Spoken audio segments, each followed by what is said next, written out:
एक समय की बात है, एक बहुत दूर के राज्य में वहाँ एक सुंदर राजकुमारी रहती थी। उसकी सुंदरता अनोखी थी क्योंकि उसके लंबे लाल बाल थे और उसे गुलाब बहुत पसंद थे, और इतना कि सब लोग उसे राजकुमारी गुलाबी बुलाते थे। राज्य में हर कोई उससे प्रेम करता था। कुछ बच्चे उसके पास गुलाबों के गुच्छे लेकर आए। एक का गुच्छा लाल रंग का था, एक का गुच्छा सफेद रंग का और एक गुच्छा पीले रंग का था।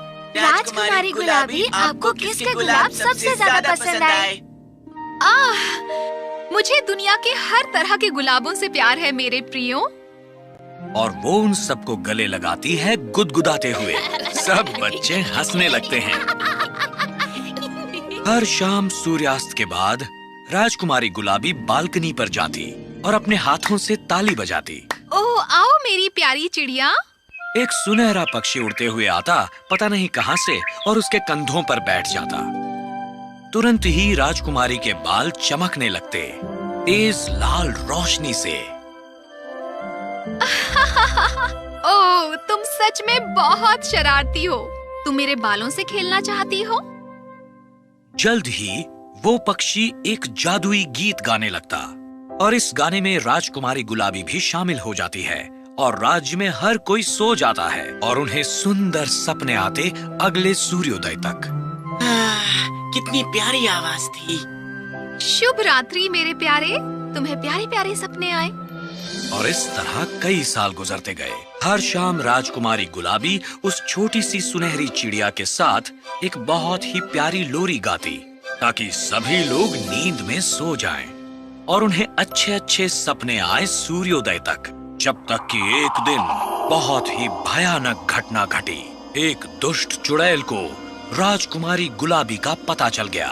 राजकुमारी फिर से गाती है और चुड़ैल उसके कान बंद कर देती है। ला ला ला ला ला ला ला ला ला ला ला। मुझे ये नहीं पसंद। ये बहुत बढ़िया है, बहुत अच्छी। दुष्ट चुड़ैल ने उसे श्राप देने का फैसला किया। अब्राकडाब्रा, सिमसालाबिम, गुलाब का रंग फीका पड़ जाए। और तुरंत ही राजकुमारी गुलाबी के बाल कोयले की तरह काले हो गए। ये मेरे बालों को क्या हो गया? पर मुझे अपने लोगों के लिए गाना ही होगा। उन्हें सुंदर सपनों के साथ नींद में सुलाना होगा। पर उस शाम भी राजकुमारी गुलाबी अपनी बालकनी में गई और अपने हाथों से ताली बजाई। फिर जब वो सुनहरा पक्षी प्रकट हुआ तो उसके बाल काले होकर चमकने लगे बजाय लाल होने के। ओह, अब क्या? पक्षी अपना जादुई गीत गुनगुनाने लगा और राजकुमारी गुलाबी ने अपनी लोरी गाई।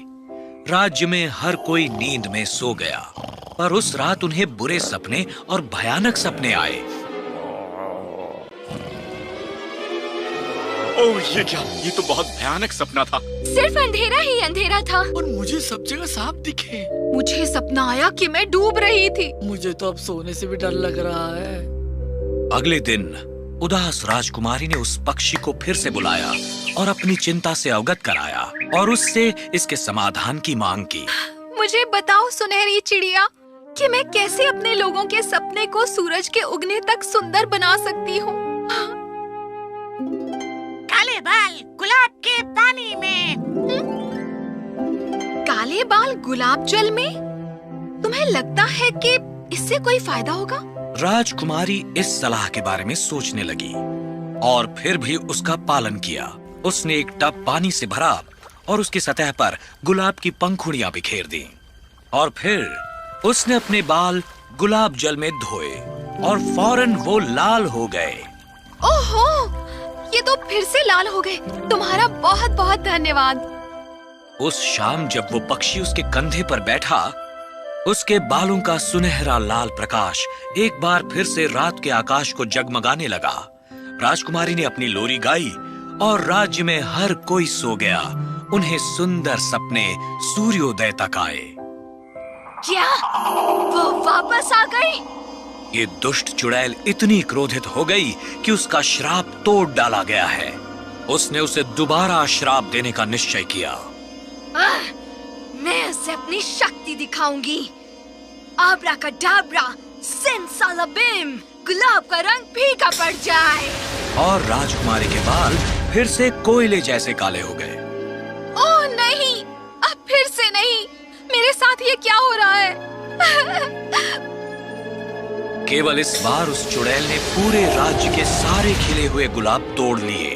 वो राजकुमारी को सिसकते हुए देखती है और बहुत खुश हो जाती है। चलो देखते हैं तुम मेरा शाप कैसे तोड़ोगी। एक बार फिर उदास राजकुमारी ने पक्षी से पूछा, मुझे बताओ सुनहरे पक्षी, मैं अपने लोगों के सपने कैसे फिर से सुंदर बना सकती हूँ? और पक्षी ने पिछली बार की तरह ही वही उत्तर दिया, काले बाल गुलाब के पानी में। लेकिन मैं क्या करूं? पूरे राज्य में एक भी गुलाब नहीं बचा है। काले बाल गुलाब के पानी में। पक्षी चहचहाया और फिर से उड़ गया। ओह, मुझे छोड़कर मत जाओ। कृपया मुझे एक अलग समाधान दो। राजकुमारी को पता नहीं चल रहा था कि वो क्या करे। उसका दुख इतना बड़ा था कि उसकी आंखें आंसुओं से भर आईं। उनमें से एक आंसू जमीन पर गिरा और उसी क्षण एक बहुत ही सुंदर राजकुमार, जो राजकुमारी की बालकनी के नीचे रुका हुआ था, उसने एक छोटा सा डिब्बा निकाला और उसमें था एक लाल बाल। वो झुका और उसने राजकुमारी के आंसुओं के ऊपर वो बाल रख दिया और फिर एक चमत्कार हुआ। अचानक वो लाल बाल लाल गुलाब में बदल गया। इससे काम बन जाएगा। राजकुमार ने वो लाल गुलाब लिया और राजकुमारी के पास गया। ये तुम्हारे लिए है खूबसूरत राजकुमारी। ये गुलाब तुम्हें ये कैसे मिला? मैंने इसे बनाया तुम्हारी आंखों की बूंद और लाल बाल से। उत्साहित होकर उसने वो गुलाब लिया और अपने आंसू पोंछ दिए और इसकी पंखुड़ियां तोड़कर टब के पानी में डाली। फिर उसमें अपने बाल डुबोए और श्राप टूट गया। हर कोई हैरानी से चौंक गया। ओ, कमाल का जादू था। हे नौजवान, तुम्हें ये लाल बाल कहाँ से मिला? हे प्रिय राजा, जब राजकुमारी और मैं दोनों ही बच्चे थे, मैंने उसके सर से एक बाल तोड़ा था अपनी वफादारी के चिन्ह के रूप में, और उसने भी मेरे साथ ऐसा ही किया था, मेरे सर से एक बाल को खींचकर। ये सच है पिताजी? राजकुमारी ने इसकी पुष्टि की और एक छोटा सा डिब्बा निकाला। उसने इसे राजकुमार के सर का एक बाल जो अंदर था उसे दिखाने के लिए खोला। हर कोई इस खबर से खुश हुआ। राजकुमार और राजकुमारी गुलाबी की शादी उसी दिन हो गई। ये जानकर कि फिर से उसका श्राप तोड़ दिया गया है, उस दुष्ट चुड़ैल का गुस्सा और दुष्टता इतनी फूल गई कि वो हजारों छोटे छोटे टुकड़ों में फट गई।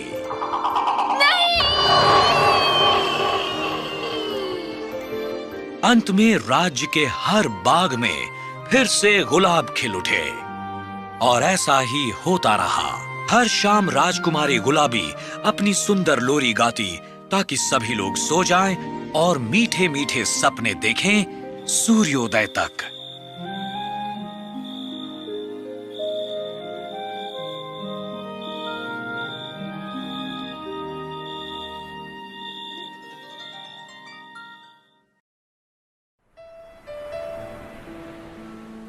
द लिटिल मरमेड, नन्ही जलपरी। समंदर के बहुत अंदर, जहाँ सूरज की किरणें भी नहीं पहुँच पाती, एक बड़ा सा महल था। वहाँ राजा अपनी माँ और 6 बेटियों के साथ रहता था। जलपरियों को समंदर से बाहर निकलने की इजाजत नहीं थी जब तक वे 15 साल की नहीं हो जाती। जैसे जैसे वे 15 साल की होती गईं, वे बाहर समंदर के जाकर देख सकती थी। जो भी जलपरी घूमकर आती, सबको बताती उसने क्या देखा। किसी ने सुंदर महल तो किसी ने सुंदर शहर देखा। सबकी बातें सुन सबसे छोटी जलपरी जल्द से जल्द घूमने की इच्छा रखती, जिसका नाम था एरियल। आखिर वो दिन भी आ गया जब एरियल भी 15 साल की हो गई। अब मैं भी इंसानों की धरती देख पाऊंगी। जलपरी ने शाम होने का इंतजार किया और जब वो समंदर के बाहर निकली, उसने एक बहुत सुंदर बड़ी सी शिप को देखा। मुझे सुंदर शिप को पास से देखना चाहिए, नन्ही जलपरी ने अपनी सबसे अच्छी सहेली से कहा। अचानक आसमान में आतिशबाजी होने लगी, सुंदर रंग बिरंगे पटाखे फूटने लगे और रात के अंधेरे में आसमान और भी सुंदर लगने लगा। मुझे जानना है, ये क्या सेलिब्रेट कर रहे हैं? जलपरी शिप के पास जाकर उसे देखना चाहती थी, इसलिए वो तैरती हुई वहां पहुंची, जहां उसे खूबसूरत सी खिड़की दिखाई पड़ी, जिस खिड़की के अंदर एक सुंदर राजकुमार बैठा हुआ था, जिसका नाम था एरिक। अचानक पानी में तेज तूफान उठा और शिप पानी में भटकने लगी। तेज तूफान और बिजली की गड़गड़ाहट देख जलपरी हैरान रह गई। जब तेज हवाएं चलने लगी, नन्ही जलपरी हैरान होकर शिप को देखने लगी।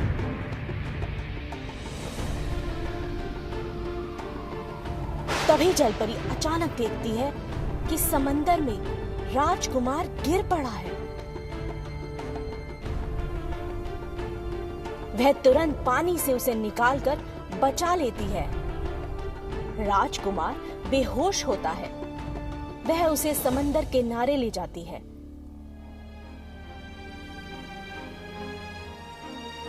कुछ ही देर में वे दोनों किनारे पे पहुंच जाते हैं और शिप पानी में डूब जाती है।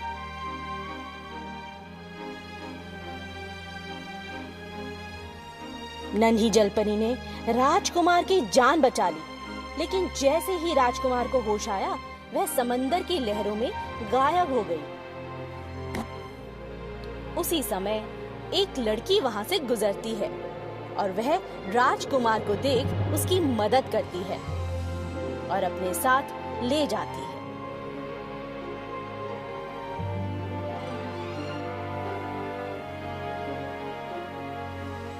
काश मैं दोबारा राजकुमार को देख पाऊं। वह तो यह भी नहीं जानता कि मैंने उसकी जान बचाई है। एरियल उदास हो गई। हर रोज नन्ही जलपरी पानी के ऊपर जाकर राजकुमार को ढूंढती, पर उसे कभी वहां राजकुमार नहीं दिखता। एक दिन महल के पास एरियल ने दोबारा राजकुमार को देखा। उसके बाद वह हर रोज उसी जगह आकर राजकुमार को देखने लगी। एक दिन नन्ही जलपरी ने अपनी दादी से पूछा, क्या इंसान हमेशा जिंदा रहते हैं? नहीं बेटी नहीं, उन्हें मरना पड़ता है, लेकिन हमारी तरह उनकी आत्मा अमर है जो हमेशा रहती है, दादी ने कहा। उसके बाद नन्ही जलपरी ने सोच लिया कि वह इंसान बनना चाहती है। मैं समंदर की जादूगरनी से पूछती हूँ, शायद वो मेरी मदद करे, एरियल ने सोचा। एक दिन एरियल समंदर की जादूगरनी से मिलने जाती है और अपनी इच्छा उसे बताती है।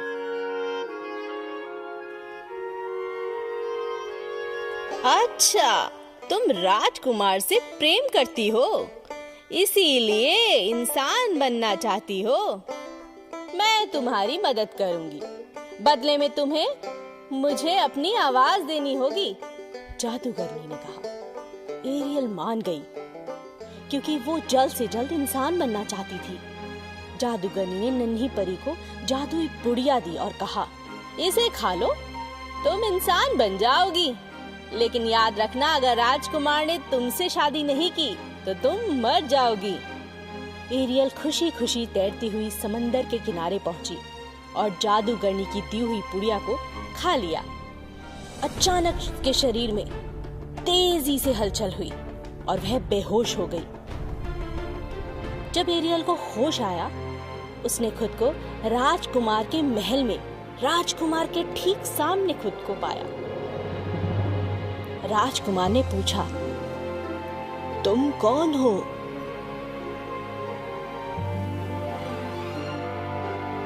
नन्ही जलपरी ने जब बात करने के लिए बोलना चाहा, उसे एहसास हुआ कि उसकी आवाज जा चुकी है।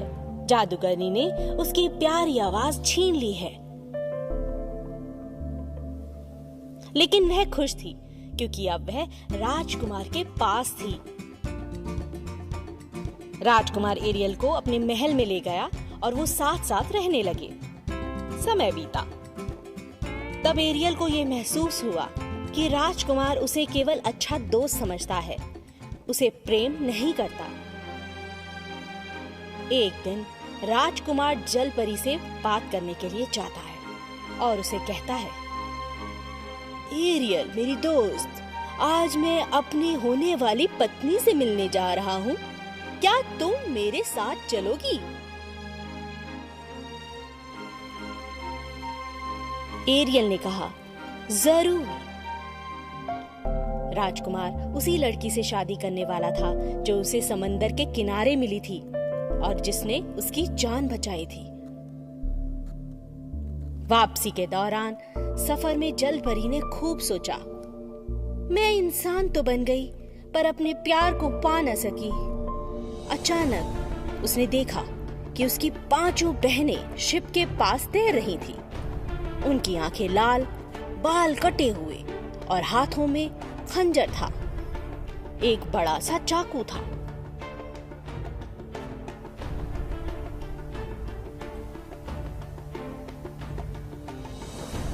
जलपरी हैरान थी। उसने उन 5 बहनों से पूछा, तुम सब यहाँ क्या कर रही हो? तुम्हारे बालों को क्या हुआ?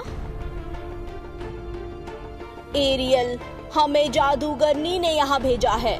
बदले में वो राजकुमार को तुम्हारे द्वारा मरवाना चाहती है और ये काम तुम्हें करना होगा, क्योंकि फिर तुम नहीं मरोगी, तुम हमारे पास लौट आओगी। 5 बहनें एरियल को समझाती हैं। एरियल जैसे ही बड़ा चाकू लेकर कमरे में घुसती है, मैं राजकुमार को नहीं मार सकती। जैसे ही एरियल ने खंजर को फेंका, वह पानी में जाकर गिर पड़ा और अचानक पूरा पानी लाल हो गया। और इससे पहले कि 5 बहनें कुछ समझ पाती, एरियल समंदर में छलांग लगा देती है। लेकिन समंदर के अंदर जाने की बजाय वह समंदर से ऊपर उड़ने लगती है। एरियल को लगा वह ऊपर और ऊपर जा रही है, आसमान की ओर, हजारों परियों के पास। परियों से उड़ती हुई अपने आप को महसूस कर रही थी। आओ, तुम्हारा बादलों की दुनिया में स्वागत है। तुम यहाँ अपने अच्छे कर्मों के कारण आई हो। बादलों की परी ने कहा। छोटी जलपरी की दुनिया और खूबसूरत हो गई थी। वह खुशी से बादलों में उड़ने लगी। आखिर उसने राजकुमार से सच्चा प्रेम जो किया था।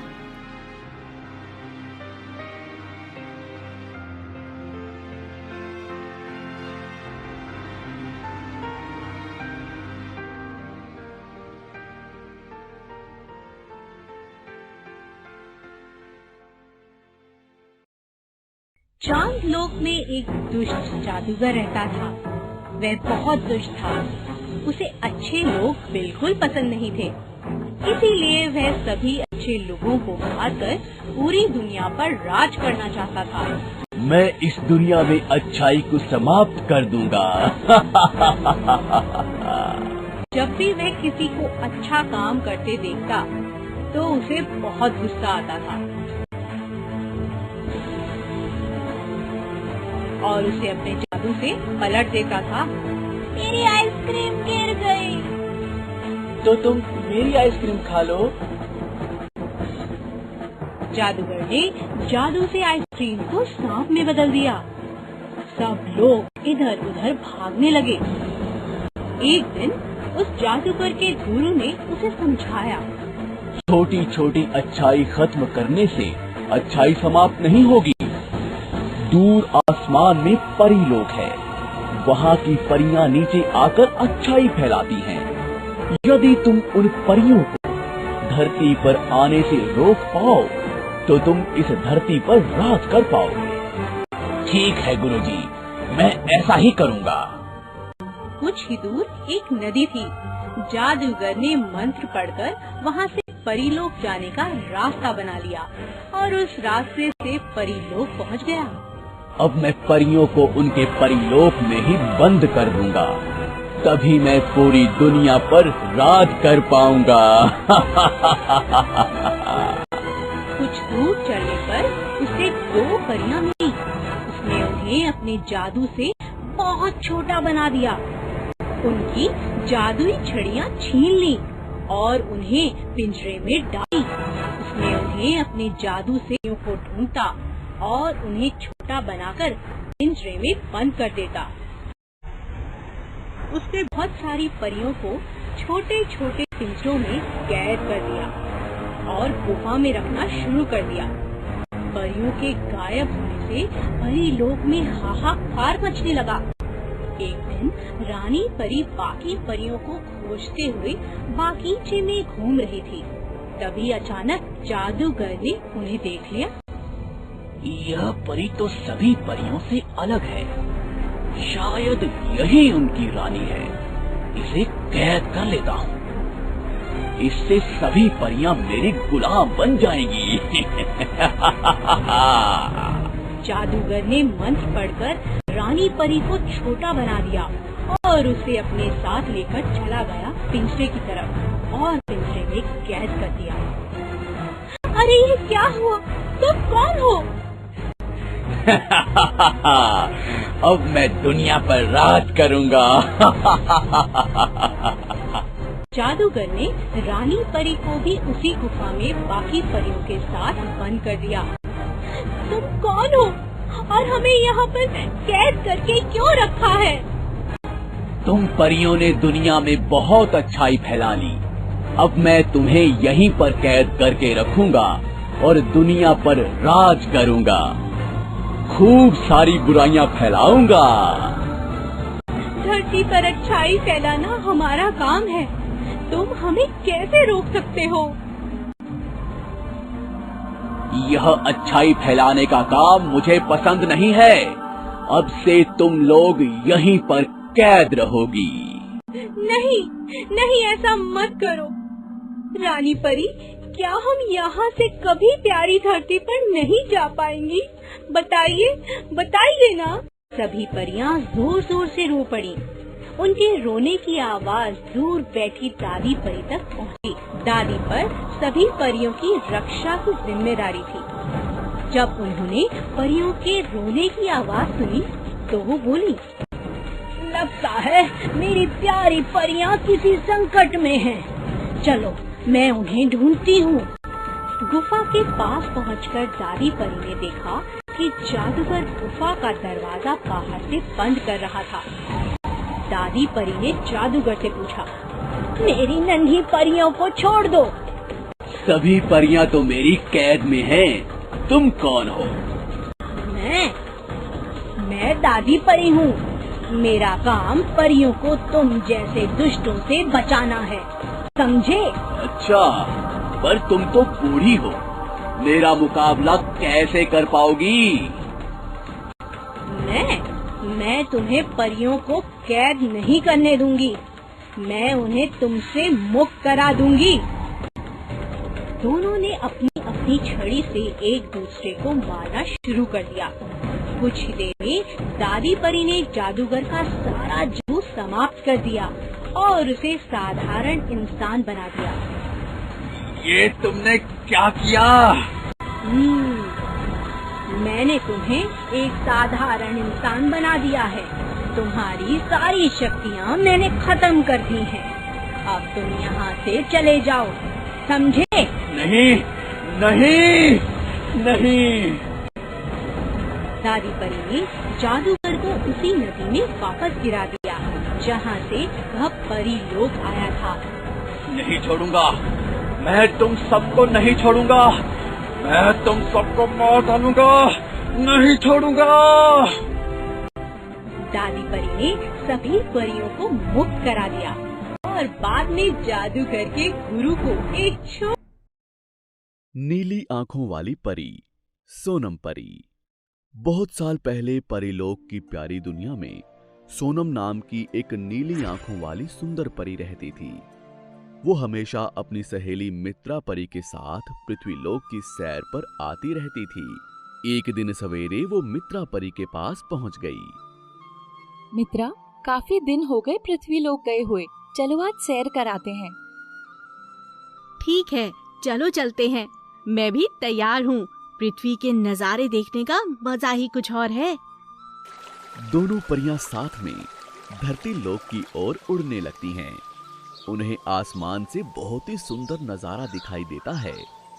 बादलों के पास से उड़ते हुए उन्हें धरती के सारे नजारे अत्यधिक आकर्षित करते हैं। मित्रा, इंद्रधनुष कितना सुंदर लग रहा है।